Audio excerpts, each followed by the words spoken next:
Hello বন্ধুরা, শুভ সন্ধ্যা সবাইকে। আজকে আমার টিউশন ছুটি ছিল যখন সন্ধ্যাবেলা কিছু একটা বানাতেই মন যায়। বাড়িতে থাকলে তো শুধু কিছু খেতে মন যায় না, মনে হয় কিছু চটপটা বানিয়ে খাই। আর অনেক দিন হলো আমি ফুচকা খাই নাই, প্রায় 1 মাসের মতো। এদিকে আলুর সাথে আমি কিছুটা ছোলা কলাই সেদ্ধ করেছিলাম, আবার ওপরে এরকম ছোলা কলাই ভিজেটাও দিয়ে দিলাম। খেতে অনেকটা ভালো লাগবে। আর আমাকে এখন বাইরের খাবার খেতে অনেকটা বারণ করেছে, তাই আমি ফুচকাটাও সেভাবে আমার খাওয়া হয়ে ওঠেনি। অনেক দিন খাইনি বলে মনে হলো যে বাড়িতেই বানিয়ে খাই। আর বাড়িতে আলুটা আমি খুব একটা বেশি মশলা দিইনি, কারণ মশলা জাতীয় জিনিসটাই আমাকে খেতে বারণ করেছে। সাধারণভাবে মেখেই আর কি। আর এদিকে একটু লেবু দিলাম যাতে একটু টক লাগে। আমার লেবু তো এমনিই খেতে খুব ভালো লাগে। বাবার জন্য বাটিতে আগে তুলে দিচ্ছি, কারণ বাবা এই তেঁতুল জল বা সস কোনোটা দিয়েই খায় না।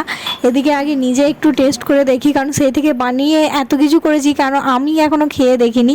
চলো খেয়ে দেখি কেমন হচ্ছে, কারণ এর আগে আমার দিদি বানাতো, আমি কখনো বানাইনি। আর খাওয়ার পর দেখলাম সত্যি টেস্টটা অনেক ভালো হয়েছিল।